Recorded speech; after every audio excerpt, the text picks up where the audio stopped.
Chapter 1. Introduction to the Dorothy Jane Scott was an ordinary woman leading an ordinary life. A 32-year-old single mother living in Stanton, California, Dorothy dedicated herself to raising her 4-year-old son, Sean, and spent most of her time either working or with her family. She was not someone you'd expect to become the target of a dark obsession or a victim of a heinous crime. But in 1980, Dorothy's life and the lives of those who loved her took a devastating turn, plunging them into a nightmare of terror, loss, and unanswered questions. The story begins with a series of eerie, disturbing phone calls that started several months before Dorothy's disappearance on May 28, 1980. These calls were not merely nuisance calls, they were dark and menacing, made by a man who seemed to know intimate details of Dorothy's life and schedule. He would swing between threatening violence against her and professing his twisted love. These calls would become a prelude to a terrifying crime, one that remains unsolved to this day. On the night she vanished, Dorothy had taken a co-worker to the hospital for treatment.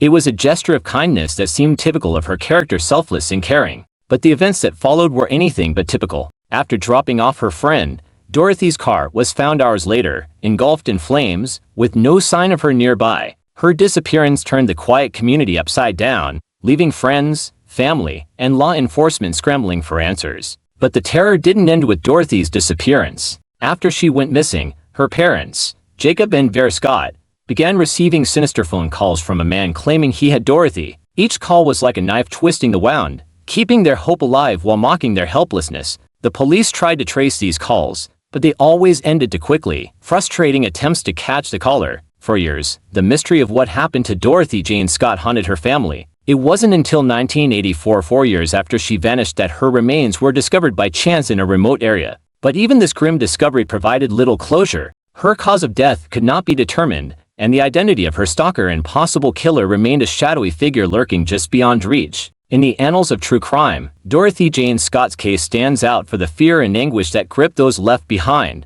the cruelty of the unknown caller, the seemingly random nature of Dorothy's disappearance, and the long years of not knowing what happened to her have made this case a painful mystery. It serves as a reminder of how an ordinary life can be shattered by extraordinary evil, and how the unanswered questions of a single crime can haunt a family and a community for decades. In the following chapters, we will delve deeper into the details of Dorothy's life, the harrowing phone calls, the events of the night she disappeared, and the aftermath that unfolded. By piecing together every known fact, every chilling moment, and every possible theory, this report seeks to honor the memory of Dorothy Jane Scott and shine a light on a case that deserves to be remembered. Chapter 2. The Life of Dorothy Jane Scott. Dorothy Jane Scott was born in 1948, growing up in the quiet suburbs of Southern California, where she was known for her kindness and deep sense of responsibility. Her friends and family often described her as a gentle soul, reserved, yet thoughtful, the kind of person who would go out of her way to help others.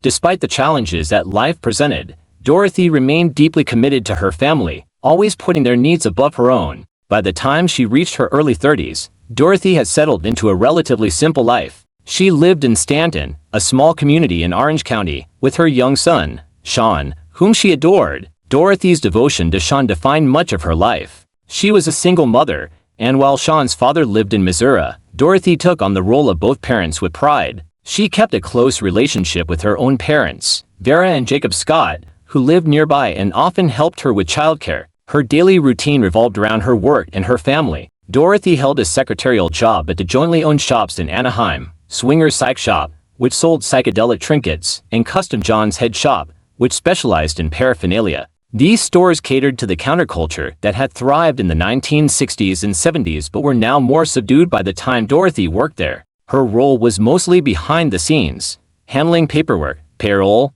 and administrative tasks. She wasn't the type to mingle with customers or draw attention to herself. To those who knew her, Dorothy's cautious and careful nature made her disappearance all the more baffling. She was not someone who sought the spotlight or took risks. She led a predictable life and avoided unnecessary attention. Her close friends described her as a homebody, someone who preferred the quiet comfort of her home and the company of her family over the nightlife of California's beach towns. She rarely dated, and her social life consisted mainly of time spent with her parents or a few close friends. Yet, despite Dorothy's desire for a low-key existence, shadows loomed over her life. It began with those unnerving phone calls, made by a man who seemed to know intimate details about Dorothy's daily routine. Dorothy confided in her mother, Vera, about the disturbing nature of these calls. The caller would alternate between professing a dark, obsessive love for her and making chilling threats of violence. "I'm going to get you alone, and I'm going to cut you up into bits so no one will ever find you," he said during one particularly terrifying call. These calls left Dorothy feeling increasingly anxious. While she tried to maintain a sense of normalcy for Sean's sake, the fear was becoming a part of her everyday life. Dorothy considered taking self-defense classes or getting a gun, but she couldn't shake the feeling that any action she took might provoke the mysterious caller further. She was trapped in a state of silent terror, unsure of how to protect herself and her son. Her parents urged her to report the calls to the police, but in the early days of telephone harassment, there was little that authorities could do without a clear suspect. Law enforcement advised her to be vigilant, but with no way to trace the calls, they could offer little protection. Dorothy also tried changing her phone number, but the calls continued, suggesting that the caller was watching her closely. Still, Dorothy pushed forward with her life as best she could, keeping the growing fear to herself and those closest to her. She continued her work, dropped Sean off at his grandparents' when needed, and tried to provide as much stability as she could for her son. But the darkness cast by the caller's threats lingered over her, a constant reminder that she was being watched. The few friends and colleagues who knew about the calls grew concerned for Dorothy's safety, urging her to be cautious. Yet, in her gentle and non-confrontational manner, Dorothy never wanted to trouble others too much with her worries. To outsiders, her life might have seemed uneventful and remarkable but those closest to her understood the quiet battle she was fighting against an unseen threat. It was a battle that, tragically, she would not win. The details of Dorothy Jane Scott's life paint a picture of a woman who did not deserve the fate that would soon befall her, a mother devoted to her child, a daughter who cherished her parents, and a friend who could be counted on in times of need. Her kindness and loyalty to others make the cruelty of her eventual disappearance and death all the more difficult to comprehend. As the phone calls grew more sinister and Dorothy's sense of fear deepened, no one could have predicted just how far the shadow over her life would reach. Chapter 3. The phone calls begin. The first phone call that Dorothy received was unsettling, but she had no idea it would be the beginning of a terrifying ordeal. The man on the other end of the line knew her name and claimed to have been following her. He made disturbing statements, revealing knowledge of her routines and activities, but it wasn't until the calls became a regular occurrence that Dorothy realized she was dealing with a stalker, one who seemed to know every detail about her life. Initially, the caller's tone fluctuated between unnerving declarations of love and graphic threats of violence. He spoke as if he and Dorothy had a special connection, as if she belonged to him in some twisted way. In one of his earlier calls, he told her, "You're mine. You've always been mine." But before Dorothy could respond, the mood would change. His voice would drop, and he would describe in horrifying detail the violent acts he intended to carry out against her. The content of the calls was so disturbing that Dorothy felt paralyzed by fear. She wondered if she had seen this man before, if he was someone from her past or just a random stranger who had fixated on her. She would scan the faces of people she encountered daily, wondering if the caller might be hiding behind a familiar smile or lurking in the background of her daily life. Over time, the calls grew more specific, more targeted. He would reference what she had been wearing earlier that day or mention places she had visited with Sean. The realization that he was watching her every move deepened Dorothy's anxiety.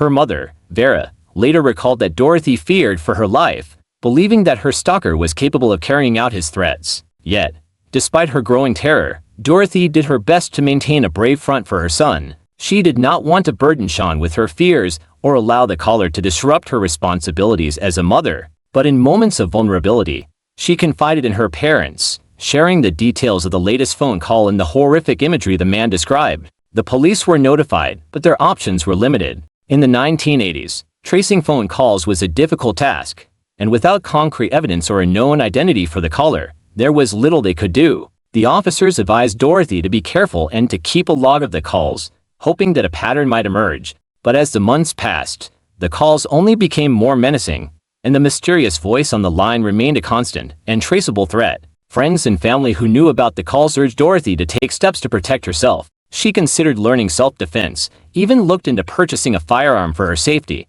but she worried that such actions might escalate the situation further. It was a horrifying dilemma: take action and risk provoking the caller, or do nothing and live in fear of when he might strike. Dorothy's life became a shadow of itself, with her every action shaped by the knowledge that she was being watched. She developed habits to avoid the caller's gaze, changing her routine, looking over her shoulder, and checking for unfamiliar cars when she drove. But no matter what she did, the calls continued. each one a reminder that she was never truly alone. It was in the midst of this ordeal that Dorothy made a fateful decision to help a co-worker who had fallen ill, a choice that would lead to her disappearance and forever change the lives of those who loved her. Little did Dorothy know that her nightmare was about to escalate to a tragic and mysterious end, one that would leave a trail of unanswered questions and a legacy of unresolved pain. Chapter 4: The Night of the Disappearance. The evening of May 28, 1980, started like any other for Dorothy Jane Scott. She had a work meeting that night, and though her mind was likely preoccupied with her stalker's constant threats, she kept her focus on her responsibilities. That night, Dorothy attended a staff meeting at Swinger's Psych Shop in Anaheim. It was meant to be a quick gathering, but the events that followed would turn that night into one of inexplicable terror and tragedy. Dorothy's co-worker, Conrad Bostron, appeared in well during the meeting. He had been suffering from a persistent infection, and as the meeting went on, his condition visibly worsened. Dorothy, ever kind-hearted and willing to help, offered to drive Conrad to the hospital. Another co-worker, Pam Head, joined them, intending to provide support and stay with Conrad while he received treatment. The trio arrived at the UC Irvine Medical Center, where Dorothy and Pam waited in the emergency room while Conrad was treated for what turned out to be a black widow spider bite. The bite was serious but treatable, and doctors assured them that Conrad would be fine after receiving the necessary care. During the wait, Dorothy never expressed any fear or concern that she was in danger, but Pam would later recall that she seemed distracted, as if her mind was elsewhere, perhaps on the threatening calls she had been receiving. Dorothy used this time to check in on her son. She called her parents to make sure Sean was safe, speaking briefly with her father, Jacob, to ensure everything was fine at home. Jacob reassured Dorothy that Sean was sleeping soundly, and Dorothy promised she would return home soon. Around 11 p.m., after Conrad was discharged from the hospital, Dorothy and Pam walked him out to Dorothy's white 1973 Toyota station wagon. Dorothy mentioned that she had left her car parked in a nearby lot and wanted to retrieve it to drive around to the entrance. She told Pam and Conrad to wait at the entrance while she got the car, a decision that, in hindsight, proved fateful. Dorothy walked off into the night, her silhouette disappearing into the dimly lit parking lot. Pam and Conrad expected her to return within minutes, but as time ticked by, they began to grow concerned. After about 20 minutes of waiting, there was no sign of Dorothy. At first, they thought she might have been delayed for some reason, but soon, worry turned into panic. Just as they were about to head into the parking lot to search for her, Dorothy's white station wagon suddenly came speeding toward them. The headlights blinded them, and they waved, assuming she had returned to pick them up. But instead of slowing down, the car raced past them and swerved sharply out of the parking lot, disappearing into the night. The speed at which the car moved and the erratic nature of its departure left both Pam and Conrad feeling bewildered and alarmed. In those brief moments, they wondered if Dorothy had been behind the wheel, but something about the way the car sped away seemed wrong, almost as if she was not in control. Panicked and confused, Pam and Conrad alerted the police, reporting the strange incident and Dorothy's sudden disappearance. It was the beginning of a long and agonizing night for Dorothy's family, one that would stretch into weeks, months, and eventually years without resolution. For Dorothy's parents, the terror set in immediately. When they received the call from the police, they feared the worst. Vera and Jacob knew of the unsettling phone calls that had been plaguing their daughter's life. Now, with her car gone and no way to reach her, they felt the dark hand of the unknown closing in. The realization that something terrible might have happened to Dorothy was almost too much to bear. Within hours, law enforcement began searching for Dorothy, hoping that she might turn up nearby, perhaps having been disoriented or attacked. But as the night wore on and dawn approached, there was no sign of her or the car. In the absence of answers, speculation and fear took hold. Had Dorothy been kidnapped by her stalker? Was she fleeing in a desperate attempt to escape? The possibilities haunted those who loved her, each one more horrifying than the last. What no one could have known that night was just how deep this mystery would go and how much pain it would inflict on those left behind. Chapter 5: A Nightmare Unfolds. The next morning, Dorothy's white Toyota station wagon was found in an alleyway in Santa Ana, about 10 miles from the hospital where she had last been seen. The car had been set ablaze, its interior gutted by fire, leaving behind a charred husk of what it once was. There was no trace of Dorothy inside the vehicle, no sign of a struggle, and no evidence that might lead to answers. It was as if she had vanished into thin air, leaving behind only the burned-out shell of her car as a grim testament to whatever horror had befallen her. Investigators scoured the vehicle for clues, but the fire had destroyed any potential evidence that might have pointed to her whereabouts or what had happened in those final moments.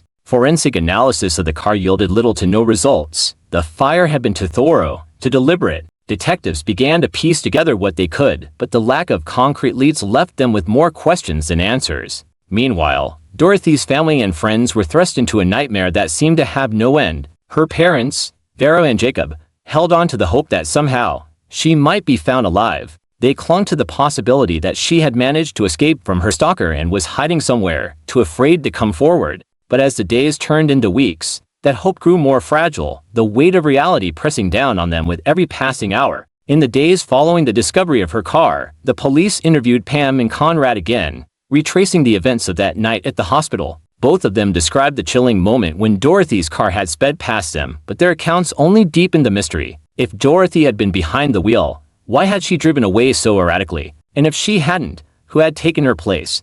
Investigators also began looking into Dorothy's background, hoping to uncover any potential suspects who might have had a motive for harming her. They focused on the harassing phone calls, which seemed to suggest a personal vendetta against her. But despite their best efforts, they could not identify anyone in Dorothy's life who matched the description of the man she had described to her mother. No spurned lovers, no disgruntled co-workers, just a phantom voice over the phone that now loomed larger than ever in the investigation. The disappearance of Dorothy Jane Scott quickly drew media attention, casting a spotlight on the case that brought little comfort to her grieving family. Reporters descended on the Scott home, seeking interviews and updates. But with no new information to share, the coverage only served to amplify the agony of not knowing. Vera and Jacob remained steadfast in their belief that someone, somewhere, knew what had happened to their daughter, but finding that person felt like an impossible task. Amid the chaos of the investigation, a new and terrifying development emerged. The phone calls to the Scott household did not stop. They resumed with a new intensity, as if the caller took pleasure in tormenting Dorothy's family. The voice on the other end would ask Vera, "Is Dorothy home?" or "I've got her," before hanging up. Sometimes he would call simply to say, "I've killed her," and then let the line go dead. Each call was a dagger to the heart, a reminder that the man who had stalked Dorothy was still out there, and he seemed to relish the pain he inflicted. The calls were always brief, never long enough for the police to trace. They continued sporadically for years, often coming on Wednesdays, adding a cruel, ritualistic pattern to the torment. The Scotts would change their phone number, but the calls would find them again, as if the stalker was always one step ahead. It was a sick game, one that tore at the fabric of their lives and left them feeling hunted even within the supposed safety of their own home. The investigation began to stall, with no new leads and no evidence that could point to Dorothy's fate. Detectives were left grappling with a mystery that seemed to grow more elusive with time. The case became a painful enigma, one that hovered between hope and despair. For Dorothy's family, the search for answers was a relentless ordeal, one that pushed them to the brink of their strength. Chapter 6, The Hunt for the Stalker. As the months dragged on without any sign of Dorothy Jane Scott, the investigation shifted its focus to finding the mysterious man behind the chilling phone calls. The police knew that the answers to Dorothy's disappearance likely lay with her anonymous stalker, whose taunts over the phone seemed to mock their efforts. Yet, despite the urgency of the situation, they faced a daunting challenge. The man behind the calls had left no physical evidence, no traces of his identity. He was a ghost who seemed to delight in his invisibility. Investigators worked tirelessly to track down leads, interviewing anyone who might have had even a passing connection to Dorothy. They dug into her life, looking for clues in her friendships, relationships, and daily routines. However, Dorothy's life was relatively quiet and unremarkable. She was a single mother, devoted to her young son and her work. There were no bitter exes or suspicious characters lurking in her past, and her co-workers could not identify anyone who had shown unusual interest in her. Despite these dead ends, the police did not give up. They began to piece together a profile of the stalker based on the details Dorothy had shared with her family before she disappeared. He was a man who knew intimate details of her life, someone who had likely been watching her for some time.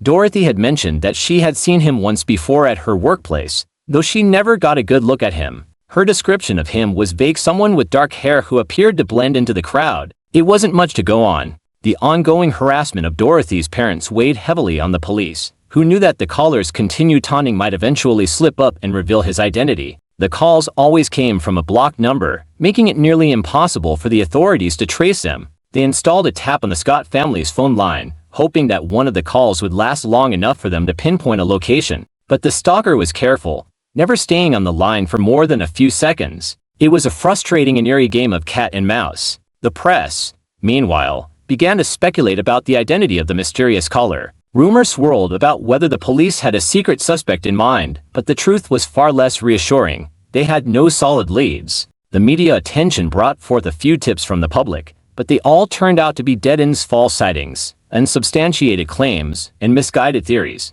The case began to take on a life of its own in the public imagination, but for Dorothy's family, it remained a grim reality. As the year dragged on, the frequency of the phone calls began to taper off. It was as if the caller, having had his fill of terrorizing the Scott family, was growing bored with his game. Yet, the damage he had inflicted was already done. The calls had become a constant reminder of Dorothy's absence, a wound that was repeatedly reopened with each cruel message. Vera and Jacob lived in a constant state of dread, never knowing when the next call might come or what new horror it might bring. Detectives considered various theories about who might be behind the calls. One possibility was that the stalker was someone from Dorothy's past, perhaps an acquaintance she had forgotten or a distant figure who had become fixated on her. Another theory suggested that he might have been someone who frequented Swinger's Psych Shop, the head shop where Dorothy worked. It was a place that attracted all sorts of patrons, and the anonymity of its clientele made it difficult to narrow down potential suspects. Despite these theories, there was never enough evidence to make an arrest or even identify a person of interest.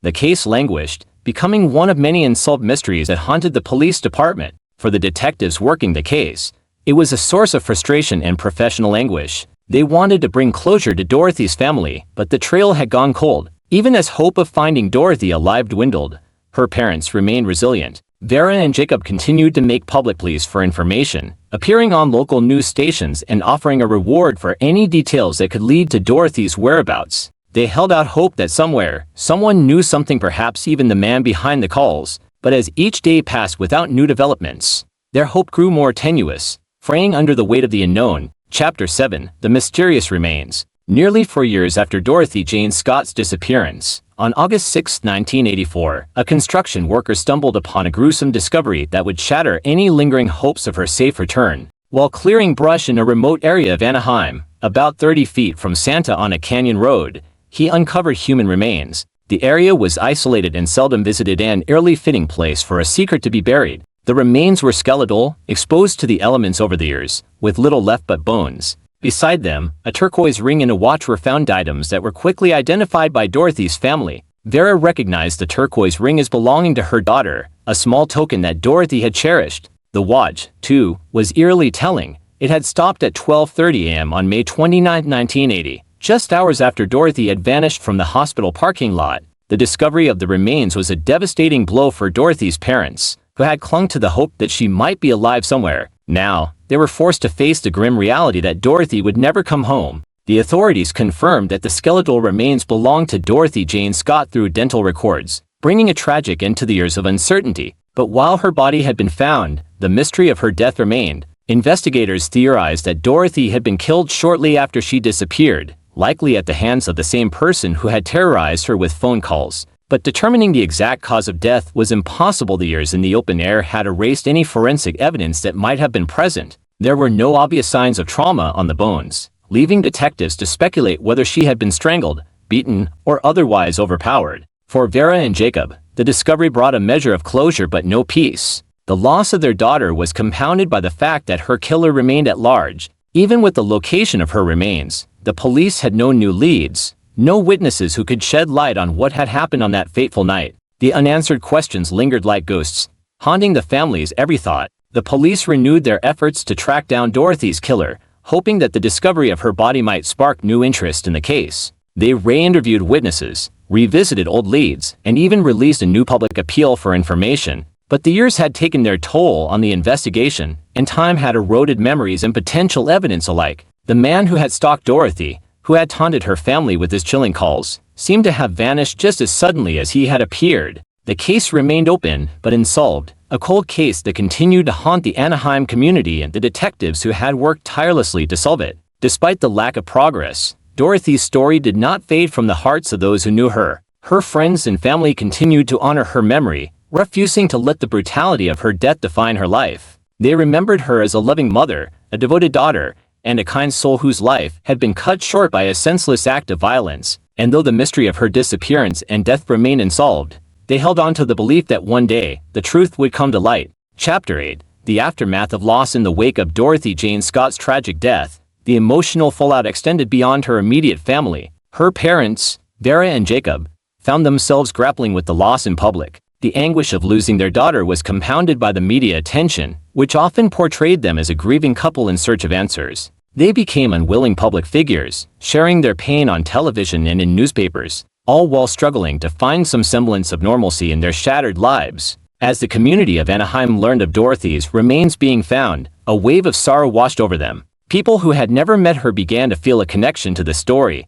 expressing outrage and sympathy for her family. Vigilante groups emerged, organizing efforts to pressure law enforcement to act. Local churches held memorial services to honor Dorothy's memory, illuminating the impact her disappearance had on the community as a whole. The police department received numerous tips after the discovery of Dorothy's remains, and while some leads were promising, they ultimately did not yield the breakthrough everyone hoped for. Many tips led investigators to explore several unconnected cases, while others produced false alarms that caused further heartache for the Scott family. The relentless focus on the case was exhausting for Vera and Jacob, who wished they could find peace without the public spotlight. While the investigation continued, the family began to organize a foundation in Dorothy's name, aiming to raise awareness about stalking and violence against women. They wanted to honor their daughter by helping others in similar situations, believing that no family should have to endure the torment they experienced. The foundation aimed to provide support for victims of domestic violence, run educational programs, and work with law enforcement to ensure that stalking and harassment were taken seriously. Vera became an advocate for missing persons, sharing her story at conferences and events, fighting for legislation that would better protect women from stalkers. She often spoke candidly about the pain of losing her daughter, imploring others to recognize the signs of abuse and harassment. Her efforts began to resonate, drawing attention from local and national media, who highlighted her advocacy work as a testament to Dorothy's legacy. However, despite her efforts, the emotional toll on Vera and Jacob was profound. Grief became an ever-present companion in their lives, casting shadows on their interactions with family and friends. They attended counseling, where they learned to cope with their feelings of guilt and sorrow. They also formed connections with other families of missing persons, finding solace in shared experiences and mutual support. The struggle for closure haunted the Scotts. Every year, they marked the anniversary of Dorothy's disappearance, holding small gatherings with family and friends. They lit candles in her memory and shared stories of her life, cherishing the memories of the daughter they had lost. But the absence of justice weighed heavily on their hearts. The hope for answers faded with each passing year, and the unresolved nature of Dorothy's case gnawed at their spirits. While Dorothy's death was officially ruled a homicide, the lack of concrete evidence made it impossible for detectives to build a case against the suspect. They had explored various leads, from former acquaintances to local predators, but nothing ever led them to the truth. The killer remained at large, lurking in the shadows, and it became clear that they were never going to find him unless he made a mistake. Over time, the case grew cold, and the public's interest waned. Media coverage dwindled, and the Scott family found themselves alone in their quest for answers. Yet, they never lost sight of their goal. They continued to push for justice, maintaining a Facebook page dedicated to Dorothy's memory and urging the public to remain vigilant. They shared updates about ongoing efforts to solve her case and encouraged anyone with information to come forward. Chapter 9. The search for justice. Despite the police investigation losing momentum, the Scott family was determined to keep Dorothy's story alive. They reached out to true crime bloggers, podcasters, and television producers, hoping to shed light on the case in new ways. They believed that with renewed attention, the truth might emerge. They felt that someone, somewhere, must have information that could lead to a breakthrough. In early 2022, a popular true crime podcast dedicated an entire episode to Dorothy's case. The hosts discussed her life, her relationships, and the chilling circumstances surrounding her disappearance. They featured interviews with Vera and Jacob, who spoke passionately about their daughter and the ongoing search for her killer. The episode gained traction, drawing in listeners who were moved by the emotional weight of Dorothy's story. The episode reignited interest in the case, leading to new tips coming in from the public. Some listeners reported feeling a personal connection to Dorothy, while others had their own experiences with stalking or domestic violence. They reached out to the Scott family, sharing their stories and expressing their support. It was a bittersweet development for Vera and Jacob. While they were grateful for the attention, it also served as a painful reminder of their loss. In the wake of the podcast episode, the Anaheim Police Department decided to form a cold case unit dedicated to reviewing unsolved homicides. Dorothy's case was among the first they took on, and detectives began re-examining evidence, looking for anything that might have been overlooked. They reached out to forensic specialists and updated old photographs to include new technology and methods, hoping to uncover fresh leads. During this time, a tip came in from a woman claiming that her ex-boyfriend had made several disturbing comments about knowing more about Dorothy's disappearance. The police investigated the lead thoroughly, only to discover that the woman's ex had an alibi that checked out. While it was another dead end, the renewed effort by law enforcement inspired a sense of hope within the Scott family. In the years that followed, they remained active in advocating for legislation aimed at protecting victims of stalking and domestic violence. Vera often spoke at community events, pushing for stronger laws and better resources for victims. Her resolve became a source of strength for those who heard her story, inspiring others to take a stand against violence. Despite the continued efforts, however, the investigation remained stagnant. Each new tip was a glimmer of hope, but each time it ended without resolution. It further deepened the scars of loss and frustration for the Scott family. They had to learn to live with the uncertainty, even as they held on to the hope that one day, justice would be served. As time went on, Vera and Jacob found some solace in knowing that their advocacy work was making a difference in the community. They received messages from women who had successfully escaped abusive relationships and were now working to help others. This knowledge helped them endure their pain, knowing that while Dorothy's life had been cut short, her legacy could still contribute to saving others. Chapter 10. The unanswered questions. Even as the years passed, unanswered questions lingered in the air like a thick fog, surrounding Dorothy's case and casting a shadow over her family. Who had stalked her? Why had they chosen her? And perhaps the most haunting question of all, why had they taken her life? Detectives continued to face these questions as they reviewed Dorothy's case in light of new forensic advancements and investigative techniques. They explored the possibility of DNA testing on the remains, hoping that modern technology could yield answers where previous methods had failed. However, the reality of the situation remained sobering. The chances of identifying a suspect through forensic evidence were slim given the passage of time. As the investigation dragged on, the Scott family held firm in their belief that justice would eventually be served. They formed connections with other families of missing persons, finding strength in shared experiences. They often attended candlelight vigils and support meetings, connecting with those who understood the grief that stemmed from unresolved loss. In 2023, the case gained renewed interest when a filmmaker approached the Scott family with the idea of creating a documentary about Dorothy's life and tragic end. They saw it as an opportunity to share her story with a wider audience, hoping it might spur new leads or witnesses to come forward. The documentary would feature interviews with Vera and Jacob, friends of Dorothy, and detectives who had worked the case. Filming began with the intention of shedding light on the stigma surrounding domestic violence and stalking.